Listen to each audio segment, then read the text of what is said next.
Arkadaşlar, herkese iyi günler. Kanalımıza hoş geldiniz.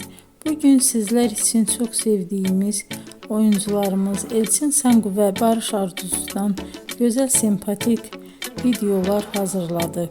Barış Arduç, Kuzgun, Kiralık Aşk, Alp Arslan Böyük Selçuklu, Dinle Sevgili, Hanımefendi bu dizilerde rol almış ve herkesin beğenisini kazanmıştır. Ben de sizler için onların romantik karelerini hazırladım.